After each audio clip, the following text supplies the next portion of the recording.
Hello, hello, hello.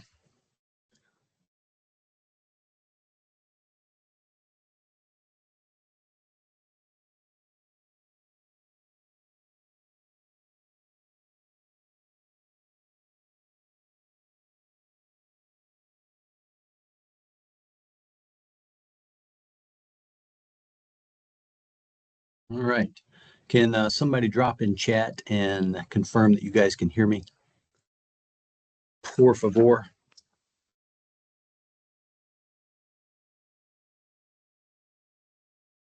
Thank you, Tamika. Thank you, Crystal. Happy Tuesday. It is the 21st of April, and we are starting right on time. Appreciate you guys being with us. This is the free Hot Topic session for our GSD team. As you guys know, we have a paid track where you get deeper dives, you get more content, more information, and then we do these free ones. Again, in hopes that we're giving you guys the skills and abilities and methods to be more effective and to be blunt, to get more shit done, right? At the end of the day, we're all working really, really hard. We've got all kinds of pulls on our time. We've got all kinds of demands. And it's really, really easy to get wrapped up in the whirlwind of the day versus the ability to create and maintain effectiveness, because the way we lead ourselves, the way we lead others, the way we communicate. So appreciate you guys taking some time over lunch. Hopefully you're having something yummy. I am actually coming to you from Chicago, so I'm an hour behind you. It is 11 o'clock my time. I'm going to be having lunch after. So the hopefully all you guys have read the book GSD Rules. Doc and I wrote it. Doc is with a customer right now, and Jerry is on a well-deserved and much-earned vacation. So I'm flying solo. I'll try not to be too boring. The way this works, if you want to chat or ask a question, if you raise your hand, I can tag you in, or you can just drop it into the chat thread. Maybe there's a point of clarification. Maybe there's an example you want to share. Maybe there's a question about, I didn't explain it well. All of those things are welcome. So let's get into it. The framework of GSD has 4 components. Number 1 is clarity. What are we trying to do? Why does it matter? How are we going to measure it? How do we know if we're winning or losing? And clarity is one of those words that's really easy to say, and it gets bantered about quite a bit. But at the end of the day, there is a massive amount of work in what we would call true clarity, which is, if I went and asked 10 people in my organization, what are we trying to do? Would I get the same answer 10 times? Or would I get 10 versions of their own kind of answer? Actually, Jerry, Doc, and I were with a customer last week, and we posed that question. And unfortunately, very commonly, each person was answering clarity based on their job within the company, right? So if I'm an accounts payable, I'm going to talk about clarity as being, well, I'm worried about accounts payable. I got to get the accounts payable entered in, and we got to get them paid by this time. And somebody else was in purchasing, and they talked about purchasing KPIs, and somebody else was in shipping, and they talked about shipping. And that's appropriate at the tactical level, meaning I want people focused on what they're doing, what they're responsible for to deliver for the organization. However, at the bigger picture, why does this company exist? What are we trying to accomplish as a company? That should lead me to a very similar, if not identical, answer from everyone. Part number 2 is teamwork. How do we fit together? Who's responsible for what? How do we communicate? Do we have a culture of accountability? Do we have a culture of teamwork, right? Are there silos involved and people don't collaborate effectively well? Number 3 is discipline. And that is not discipline in writing people up and how do you do the 3-step process if you need to discipline someone? That is process and operational discipline, meaning, do you have a process? Do you consistently follow the process? Or when the stuff gets hard, the crap hits the fan, so to speak, do you throw your process out the window with the ever-present statement of we'll come back to it and clean it up later? Because later never comes. We never go back and clean it up. And now we've got these little piles of mess behind us that we've got to try to deal with and clean up. And then the final one is energy. And I don't want to make an obtuse statement and say always or, all the time, stuff like that. Leadership energy is grossly missing in most organizations. And when I say missing, it is the way you carry yourself. It's how you interact. It's how you respond or react to situations, right? If I react, I'm going to fly off the handle. If I respond, I'm going to pause, catch my breath, think about it, and make sure I don't make an already stressful situation worse. So it's clarity, teamwork, discipline, and energy. And that's how we frame up all of these hot topic discussions. So today's topic, how do you manage up without sucking up? I assume most people have been around somebody that you might consider to be a suck up kind of person. These folks, in my mind, they're always trying to look good in front of the boss. They're always trying to give the right answer, or if the boss says something, they're like, yeah, that's exactly right, boss. And it's kind of a ruse, right? It's a little frustrating. It's like, all right, are you just trying to look good, or are you actually trying to do good? Because those may be two very different answers. If you haven't worked around someone who you would consider a suck up, I would consider myself pretty lucky, because there are quite a few of them around.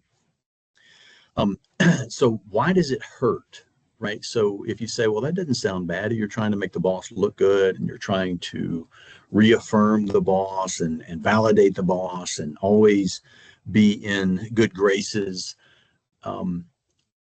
My opinion is that it creates a bit of suspicion, maybe.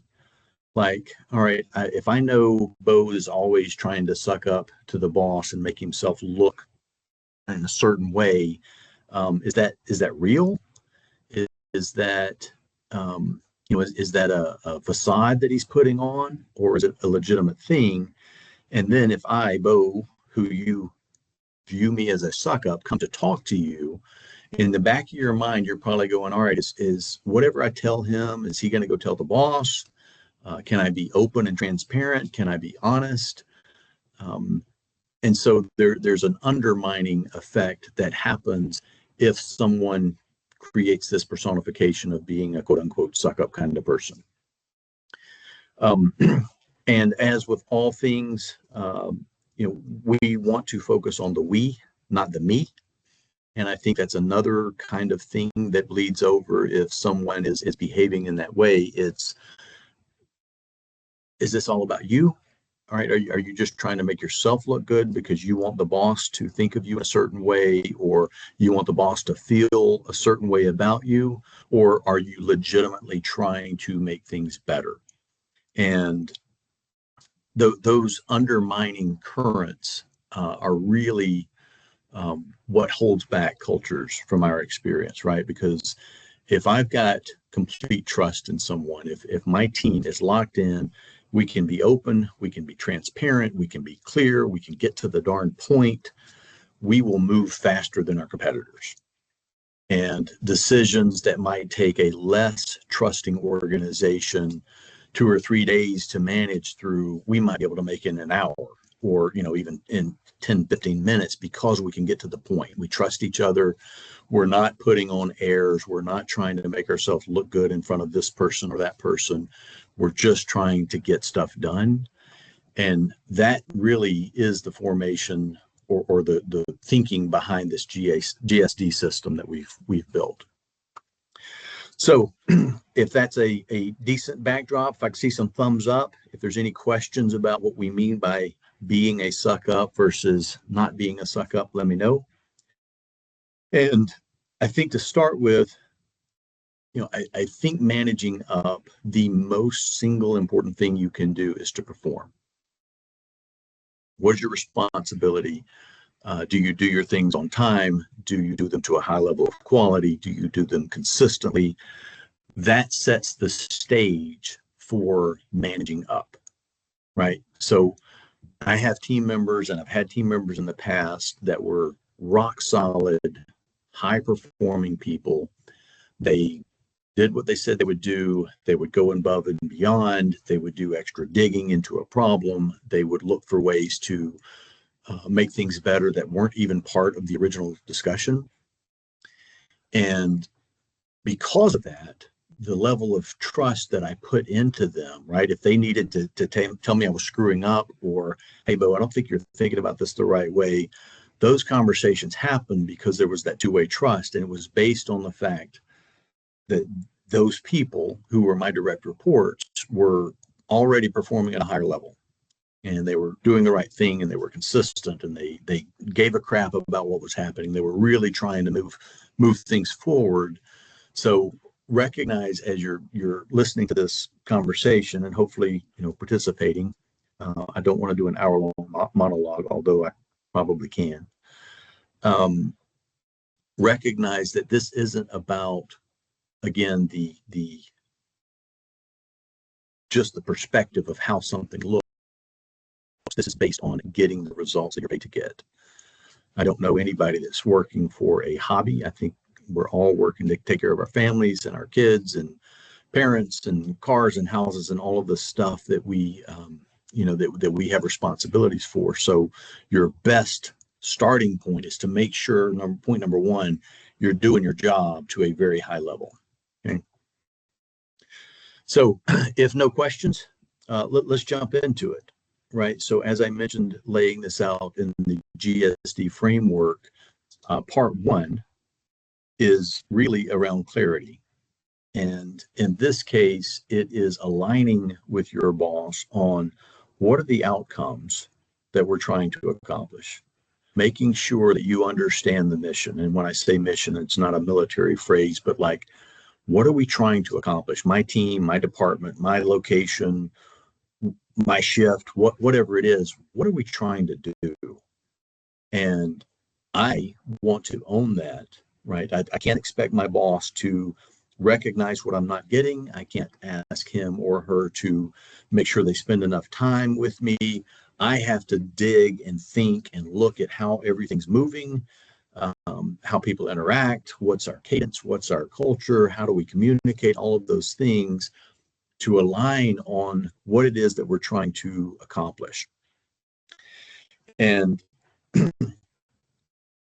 along with that, managing up is really about removing ambiguity, right? And when I say ambiguity, I don't just mean like KPI kind of stuff, but what we're seeing right now in the workforce is this wild transformation. AI is everywhere. Every time I open my computer, something is popping up. You want AI to look at this? Can AI help you with that? Do you want AI to write your question? And because of that, it's really, really easy to get distracted. It's really, really easy to get a little bit off target, because in my mind, I think I'm asking the right questions and I'm trying to do the right thing. But if I don't ground them in the mission that we're after, which is aligning on the objectives and outcomes that we're after, it's really easy to get a little lost. So removing ambiguity is part one. What are we trying to do? Why does it matter? Right? If you get those two questions answered at a very high level, you're definitely on the right path. Number two, work with your boss and your team to translate those goals into some kind of KPI or critical to quality, like CTQ, or critical to safety. Turn them into something that takes away the personality and the emotion, right? If you've ever worked with a high emotional person where they kind of react instantly and they kind of overflow with emotion and everything gets lost in translation, it's very, very easy to get distracted by that, versus if I can clearly measure something and talk about data, I can usually remove a lot of the emotion that's tied up into whatever the circumstances are. Um, every business that I'm aware of has stress. Every business that I'm aware of has frustrations. Every business that I'm aware of has challenges. Every business that I'm aware of has competition. And so if all of those things are ramping up our emotions, the thing that can tamper that down is data, right? So, somebody might say, but I can tell you're really excited about this current situation that's right in front of us. The data says this happens every week. We shouldn't be upset and excited about it. We still need to fix it, but it's not like this is the first time this happened. And I assume you guys are living in similar situations where you've dealt with the same symptoms over and over and over. It's like Groundhog Day. We had this problem 2 weeks ago with this customer. Now the same kind of situations popped up with this customer. Guess what? In 2 weeks or next week, the similar situation is going to pop up with another customer, right? Because our system isn't capable. So aligning on the objectives, trying to or working to convert those things into measures, KPIs, something that you can put data behind and pull the emotion back out of it. Because at the end of the day, guys, most of us, and if there is anybody here saving lives, please don't take this. Most of us are not saving lives, right? Most of us are not preventing war. Most of us are trying to get a product out the door, or trying to provide a service, or trying to support our customers in a way that is not really life or death. So getting too far wrapped around the axle, it just doesn't make good sense. It's not emotionally healthy. So how do you do that? One of the best questions that I like to use when I'm working for someone and somebody that works for me is, hey, what does success look like in the next 30, 60, 90 days? And if you're willing to accept that as a challenge and you're going to go do it, recognize that you may not have a really good answer to that question. There may not be a good answer that comes back to that question. It may be, well, we got to get this order out, or we've got to get this new website launched, or we got to, right? There may be something there, but it also may be a little bit awkward. And it may just be a whole bunch of word salad that comes at you, and there's 14 things in there, and there's 7 objectives and 14 goals and 13 projects. Like, all right, woof. That's a good indicator that organizationally we don't have a whole lot of clarity on what it is that we're trying to do. From the not being the suck up perspective, however, what you're trying to do is align with your boss. You're not saying, oh, boss, those are all great ideas. And yeah, we've got time to do 17 projects. Yeah, all of those things make sense. That's the suck up part. What you're trying to do is say, hey, boss, that sounds like a lot of stuff that we're trying to get done in the next 60 days. Do we have project plans? Do we have owners? Help me understand how this rhythm is going to work. If you want to get all those things done in the next 60 days, how's it going to work? So what you're doing is not sucking up. What you're doing is saying, hey, boss, I understand that we're laying out the mission and we're trying to get these things done. Let's be smart about how we're going about it. Most of the time, the clarity problems will fall into 2 or 3 buckets. One of them is it just hasn't been articulated. Right? We've got all of these ideas. Every idea is a good idea. So we just put it on top of the other pile of crap that we talked about last week and 2 weeks ago that's not getting done. Now we got more stuff that's not getting done, and the ideas are still coming. A lot of times we see companies that have conflicting priorities, right? The boss has told me to go left, and he's told Keith to go right. Right? And now we don't know it. We don't recognize it because Keith and I may or may not be talking a lot, but now we're going against each other, not intentionally, but we're actually hurting the organization because we haven't aligned on it. And then that question leads you to a whole bunch of good stuff. And how thrilled would you be if you went in and asked your boss, hey, what does success look like in the next 30, 60, and 90 days? And he or she lays it out. 30 days we need to be here, 60 days we need to be there, 90 days we need to be here. And Bo, here's how you fit into this. How cool would that meeting be? How awesome would you feel walking out of that meeting versus what my experience will show most of the time you don't get that. What you're trying to do is position yourself as a force multiplier, right? I have worked with some of the highest performing people that I've ever had the pleasure of knowing. Some of them just always figure out how to get it done. Doesn't matter what you throw at them, they'll just figure it out. Even those people eventually run out of hours. And so the shift from being a doer to being a leader is what we call a force multiplier. In my career, when I was able to shift from kind of a contributor to a leader of people, and I'm able to help them get clear priorities, help them understand the objectives, help them overcome challenges, remove the roadblocks for them, encourage them when they need to, kick them in the butt when I needed to, I become a force multiplier, because if I've got 5 people and I'm coaching 5 people to be more effective, the amount of work and success that we can enjoy, goes up a whole lot faster than me just working more hours, or, hey, I'll work Saturday mornings too, or I'll stay after work. So you're not trying to suck up and please your boss. You're trying to say, hey, I want to make the team more effective. Help me know what the mission is. Help me understand it so I can articulate it, so we can move forward.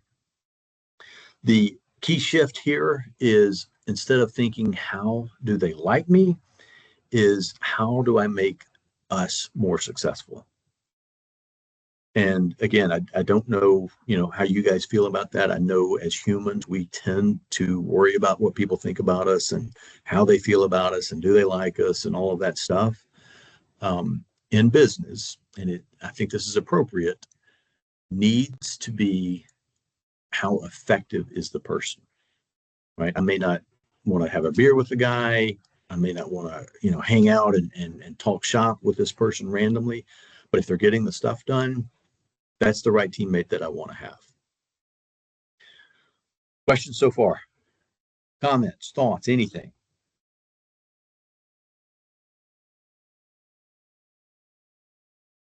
Nothing yet.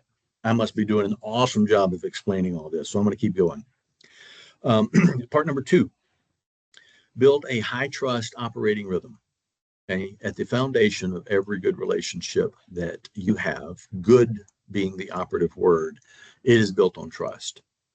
And this is not just, I trust that Bo is going to get what he said done. It is trust in that Bo's not going to hurt me. He's not going to stab me in the back. He's going to do what he says. He's not going to take credit for stuff he didn't do. He will take the blame when he screws up, right? So it's that level of trust that's deeper than just, hey, Bo said he'd do the report by Tuesday. He'll get the report done. So you have to establish a strong working trust as the foundation for the teamwork component, right? Great managers, great leaders reduce the cognitive load of their people. And by that, if I'm distracted because I don't trust Joe, Mary, and Susie over in that department over, right? You guys all heard the word they didn't do it. They didn't follow up. They didn't call me back. That is a distraction. So now not only am I thinking about solving the problem, I'm also thinking about, how do I cover my butt because they aren't going to do their part and they potentially are going to hurt me. So the trust foundation on that reduces a lot of that burden from your teammates, from yourselves, if you don't have it. Number 2, establish a cadence. We've got a communication white paper. If anybody wants it, if you'll ping it in there, this is how we communicate. This is how we teach our customers to communicate. There should be some sort of daily quick huddle. Okay, that is not a problem-solving session. That is not to sit around and complain about how bad things are, any of that stuff. That is, what's the schedule look like today? Who's here? Anybody missing? Any safety issues we need to be aware of? Hey, let's go have an awesome day, right? Things may come up in that little huddle meeting that you need to circle around or follow up with to make sure that they don't fester. But that's not a 3-hour sit in your chair. That's usually stand up. If you've got a communication board to talk about your team or what needs to happen, that's even better. So that's a daily cadence, right? Weekly, you should be meeting with your group, a little bit deeper dive. Guys, how's the week going? What's in front of us? Has anything come up? Has anything changed? Did we, is there a mechanical problem? Is there an equipment problem? Is there a logistics problem? That's probably an hour, right? And again, you can do it over lunch, just like these sessions here, so people don't say, oh, we're just going to have another stupid meeting. The importance is that you're staying in a rhythm with the people who you're trying to collaborate with, you're trying to work with, they're depending on you, you're depending on them. And then monthly, we recommend doing some sort of deep dive. You might call that a staff meeting. You're going to review your KPIs, you're going to review your projects, you're going to review what's upcoming, you're going to review what was accomplished. And that's the place where you use your KPIs more effectively. Some of you guys hopefully were on our meeting about using KPIs more effectively. KPIs should not be punishment. They should be feedback. And that feedback is very simply, is what we're doing working? Because if it's not, we need to change something, right? If I keep doing the same thing and expect a different result, that kind of makes me a dipstick. If what I'm doing currently is not producing the outcome that I want, then I need to change something on the input. And it also will expose, are the inputs actually being done? Which leads into the accountability conversation, right? So this communication rhythm that you're trying to set up makes it almost impossible for you to miss deadlines longer than a week or two. So if me and Camille and Wendy and Adrian are working on a project, and this project we think is going to take us 6 weeks to do, if we meet every week and talk about, hey, Bo, did you get your stuff done? Camille, where are you? Wendy, where are you? Adrian, where are you? Every week, right? By the time 6 weeks gets here, we are already going to know where we are. It's not going to be the end of the project. Some of you guys went to college or high school, you did group projects, and that one knucklehead never did his part, and you didn't find out till the end. That's what we're trying to prevent. And if you think back to the clarity piece, what's the mission? Hopefully what you're working on is very important to the organization. And so this weekly communication rhythm will prevent that drift from happening. So turn that into a conversation with your boss, right? Because again, we're talking about leading up without sucking up, managing upwards without sucking up.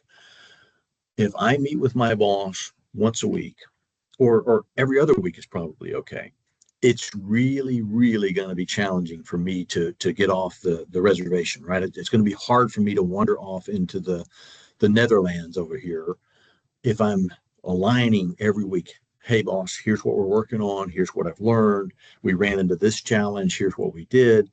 We've got these 2 questions. I've thought about options. Here's what I think are the options. Here's the one I recommend. He or she's going to say, all right, keep going, or hey, let's choose this other option, or whatever it is. The point is the frequency of that alignment effort will prevent you and save you a lot of headache in just missing information because you don't talk frequently enough. My experience when I have employees that want to have weekly or bi-weekly meetings with me, it is awesome. I'm a fan of it. Yes, sometimes it's hard. Yes, sometimes they're late at night. Yes, sometimes they're short. All of those things, yes. But at the end of the day, I know that person wants to be engaged, and I know that I'm trying hard, and he or she sees that I'm trying hard to stay in alignment with them. So that supports the trust thing, hopefully that makes sense. The other thing while you're doing this, using KPIs and dashboards wherever possible. So, in God we trust, everybody else bring data, right? Let's get the emotion out of it. What does the data tell us is happening? You're not always going to have perfect data. You can manually collect data. You can use a tick mark on a flipboard if you want to. Come in with something that says, hey, here's what we're seeing with our eyeballs, or here's what the machine is telling us, or here's what the computer software is telling us. Those things keep you on track. And every effective leader that I have ever worked with likes data, period. Next thing in teamwork, think about your customers. And this is not just the external customers that's buying your service. This is your internal customers. So in this group, there are a lot of people that are supporting other people within their organization. If you view whomever is downstream from you as your customer, right, it is very, very important for you to spend time with them. Ask them, hey, how are we doing as a supplier to you, man? How can I make your life easier? What are we doing that makes your team's job more difficult? Okay. So as you hopefully as you're thinking about that, that's not a suck up kind of question, right? That is a servant leader kind of question that says, I know that I am supporting your team by providing you something. Am I doing a good job? And how can we do it better? How can I be a better customer or a better supplier for you? How can I make your life easier? How can I make your team more effective with you? What are we doing that's making things harder for you? The power that comes out of those conversations is unbelievable. And here's a little hack or secret for you. By virtue of asking that question, you have already crossed a huge threshold for them, right? You may not get answers. You may get answers you don't like. You may get stuff you can't solve, all of those things. By virtue of you saying, hey, teammate, I know that you rely on us. What are we doing that makes things hard for you? It's massive. The reward of that conversation is just massive. And the next part about teamwork is bring solutions, not just problems. I've worked in organizations, and this is the way we operate inside our team. If you've got a problem, you need to come with at least two options of solutions, right? And so if somebody says, hey, Bo, this sucks and there's nothing we can do about it, it doesn't help. It's frustrating. You guys may have experienced some of that as well, versus somebody says, hey, Bo, we've got this problem. We discovered it a couple of weeks ago. We've been thinking about it. We've come up with a couple of options. Here's the three options that we've talked about: option A, option B, option C. And because of these reasons, X, Y, and Z, we think option B is the right one to go. Does that sound right to you? Wow. Is that the person you want to work with? Is that the person you want on your team that you're going to try to help grow to have more responsibility and more opportunities to do more things and all of that? Yes, 100 times out of 100. Yes, that's the person that I'm going to try to make sure he or she gets to where he or she wants to go. And the rule here is right. No surprises, no drama, no posturing, just clean, clear, consistent communication. Clean, clear, consistent communication. So we'll call that the 4 C's: clean, clear, consistent communication. That's what we're after for teamwork. Okay. Point number 3, managing up without sucking up, right? Lead with data, not emotion. We talked a little bit about taking the emotional sting out of things. So if I show up and I'm talking to my boss and I'm lamenting something that's going on and I don't have any data to support my claim, number 1, my boss may or may not agree with my assessment. Number 2, my boss may or may not have just had another meeting with someone who brought data that is refuting what I'm now trying to express. So my credibility, goes from wherever it is to 2 or 3 clicks down. Opinions matter. In Six Sigma, when we're using data, what we always say is you want your data to confirm your hunch. And I'll tell you, in 25 years of doing Lean Six Sigma type projects with people, I can probably name 1 or 2 where our hunch was just wrong, right? Wasn't always perfect, but the other times, and I don't know how many hundreds or thousands of projects we've done, there's only been 1 or 2 where we really, really didn't understand the problem. So we assumed it was this, but the data said it was that. And what we did in both cases was to go back and regrind our hunches, talk to other people. Hey, what do you see? What do you think? Does this make sense? Is this how you're seeing this situation? And then here's what the data says. Let's merge these 2 together. So when you're using data, and data is our friend, we always want to, right, confirm our hunch with the data. And if it doesn't, then, you know, keep digging, because either your hunch is way off or the data is way off, one of the two. A great way to talk about operational discipline is current state, root cause, options, recommendation. So, hey, current state, we're having a lot of downtime on machine X. We've traced the root causes being to poor preventive maintenance activities, right? So we've got two options. One, we can hire the OEM to come in and do PMs for us. Two, we can set up a more robust system for our internal people to do it. Our recommendation is that we use our own people, and we develop some accountability and reward system for them doing the PMs when they're supposed to, versus letting them lapse and miss. So current state, root cause, options, and then a recommendation.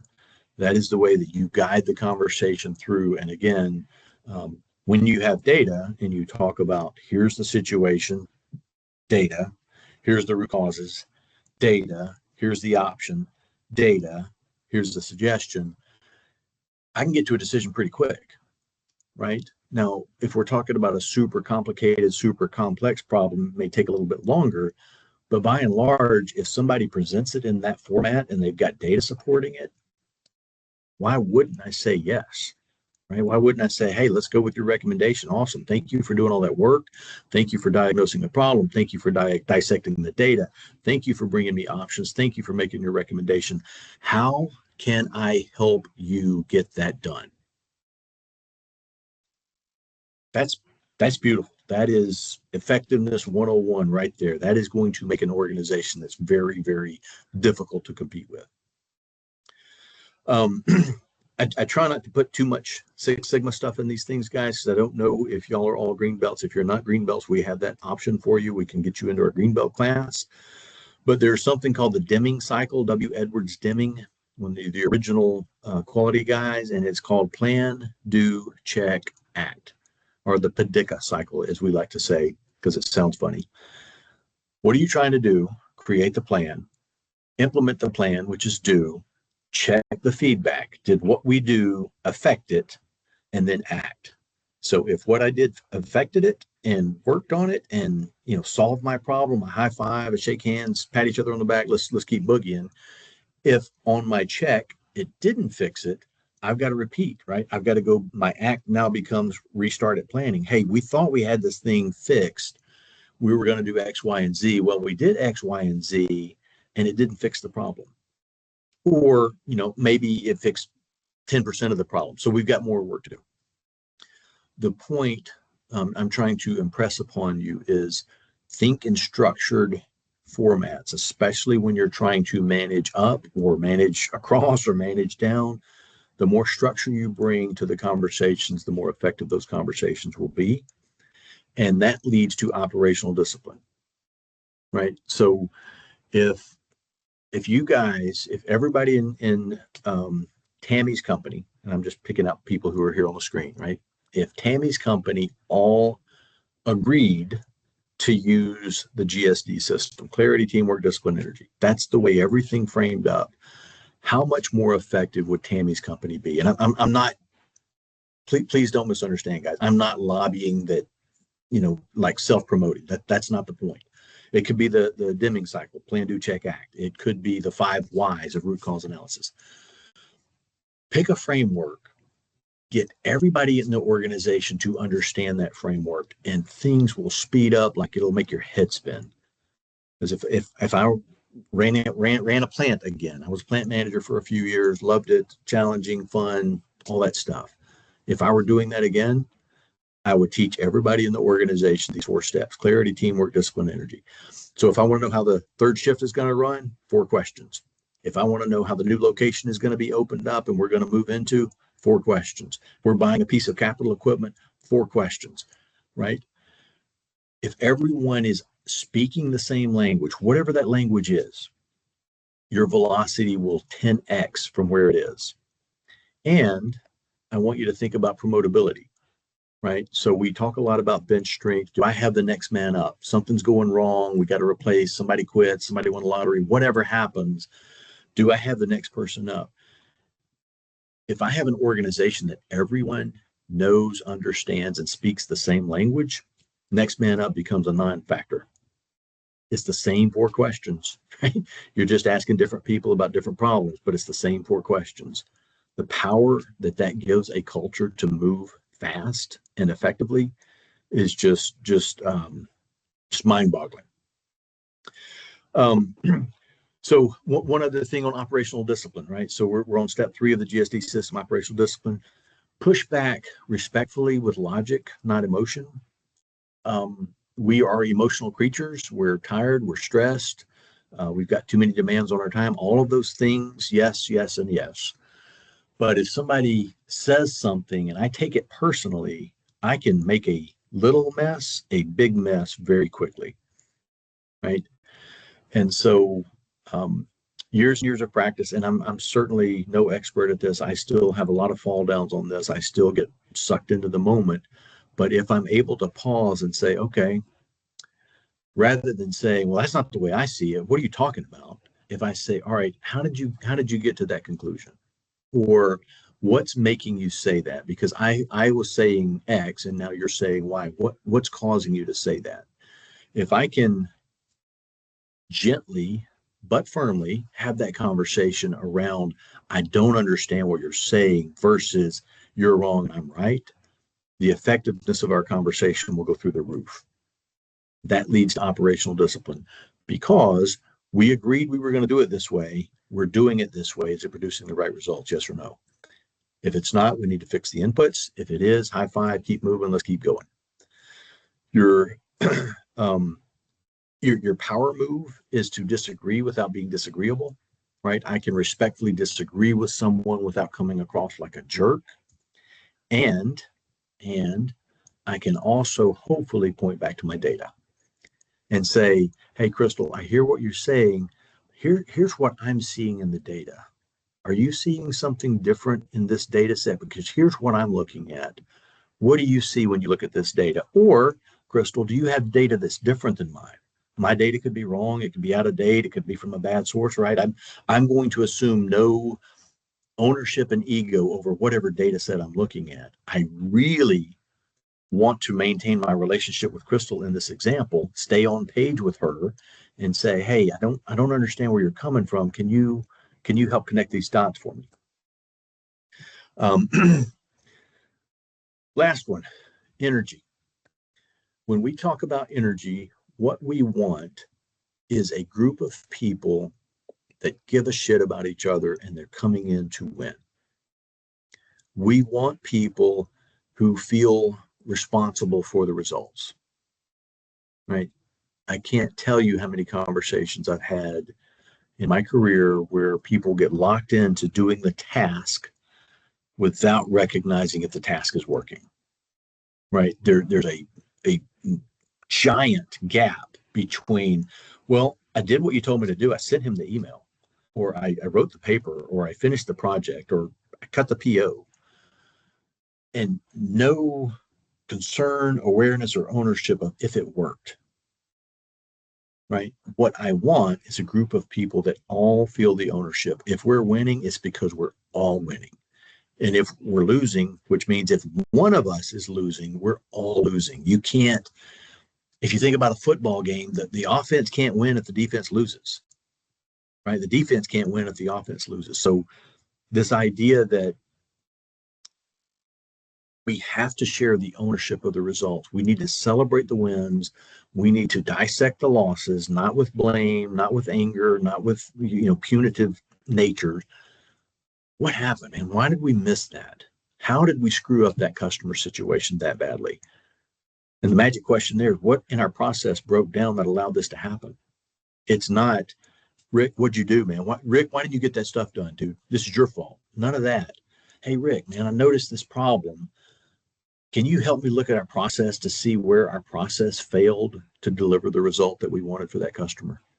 Now Rick's standing beside me, right? Me and Rick are side by side looking at this problem versus this problem being in between me and Rick, and we're yelling at each other. because we're upset and frustrated. So the energy piece, how do I carry myself? How do I respond? Am I consistent? Are my people watching me walk around so they know when they can talk to me based on how furrowed my brow is or how fast I'm walking or that kind of stuff? It is wildly unhealthy. So your energy, especially if you're in a manager / leadership position right now, your people are watching you, whether you know it or not, whether you pay attention to it or not, whether you're aware of it or not, they are. And if you carry yourself consistently every day, right? I show up.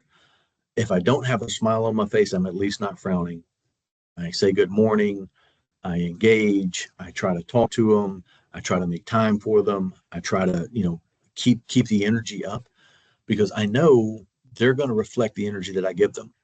So if I come in irritated, grumpy, and pissed off, probably not going to have a great day, and they're probably going to be going, all right, I got to stay away from Bo. Where's he at now? I gotta I gotta stay away from hide from him. Not fun, not good. Um, the other things about energy, visibility matters, right? So you folks who work in an office, avoid the temptation of coming in and just sitting down at your desk and only getting up to go to the bathroom or to get a snack or whatever, right? You got to move around a little bit. You got to talk to your coworkers, talk to your suppliers, talk to your downstream customers, internal or external. You've got to be intentional about being visible, right? I want my people to know I'm here. If I can help, man, I'm available. Grab me, talk to me, come find me. I'll come find you. But it has to be an intentional effort. Being proactive is another important thing, right? So if you're looking at your environment, whatever that environment is, manufacturing plant, warehouse, office, whatever, what are the things that are going to come up? What is a situation that happened with a customer last week that could happen with this customer this week? How do you get in front of those things? How do you rally your team to say, hey guys, look, we had a fall down last week with the Acme company. And now we're dealing with JoJo's House of Horrors over here. I don't want that same situation. So let's spend 5 minutes, right? Let's talk about what happened last week with Acme. How do we make sure that didn't happen this week?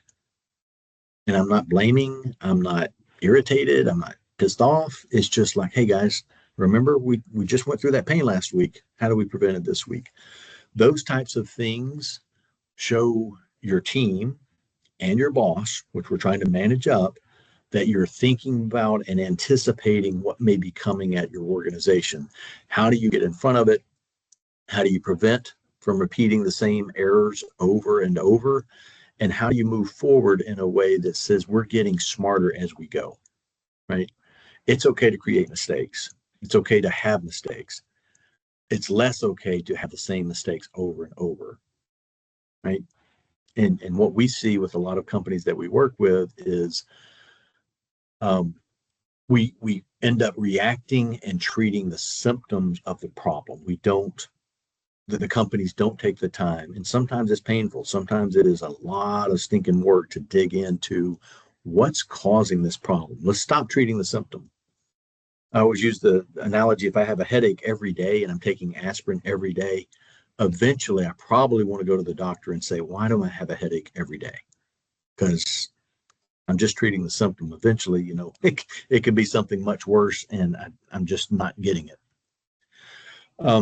Communicate wins in terms of business impact, not effort, right? Hey, man, let's celebrate, guys. We did this, we did that, we overcame this, we moved the needle from here to there. We moved on-time delivery from 92% to 94%. We, not in terms of, well, I called a meeting and I laid out the process and I identified all of the opportunities and I showed the team what they needed to do, right? That's kind of that suck up language that we're trying to avoid. It's always we, and we're always talking about impact, not effort, right? What was the result of what we did? And then stay grounded, right? Confidence beats charisma all the time. I can walk around like I'm, God's gift to the world, or I can walk around confident like, hey, man, we've solved a lot of problems. Our team is strong. We're capable. We've solved stuff harder than this before. We'll be fine. Let's get through this. That will always be charisma, because eventually charisma will fade when something, collapses, versus humility, where it's like, ugh, man, I thought we had that one licked, but it came back and got us. Let's keep working on it. So that is managing up without sucking up. A couple of other key takeaway points. Managing up is not political. It's operational excellence at a higher level. It's really culture-based in my mind. I can walk around and act like I'm the icing on the cake, but that's not really going to help. The results should show, go all the way back to the clarity point at the beginning. What are we trying to do? Why does it matter? Right? If I'm operating effectively, which includes managing up, by the way, because sometimes your boss is maybe a little challenging to work with, right? The results are going to show here based on what we said we were trying to do and why it mattered. Right. So we always, again, back to the data, it should show up on the scoreboard, man. I appreciate that you worked really, really hard, but we lost the football game. Okay. So we've got to do better.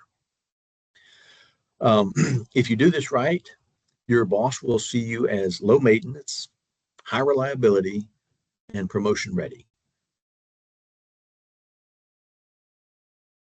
which is for, again, I don't want to make assumptions about anybody, but most of us who are working in larger organizations are trying to pursue a career. They're trying to grow. They're trying to become more, make more money, whatever those things are. Put yourself in the position where your boss will recognize that and give you the opportunity when it shows up. So anybody have any questions, feel free to email me. I will type my email in the chat there. And for those of you on the paid session track, our next session is May the 5th. It will be a 3-hour session with all three of us, me, Doc, and Jerry on site. We're going to be talking about driving efficiency. So it's 2 p.m., 5 p.m. Eastern. If you want information on that, feel free to shoot me a note, an email. I'm happy to share it with you and let you learn more about it. Otherwise, thank you guys very much for being here. Have an awesome rest of your week, and we will see you soon.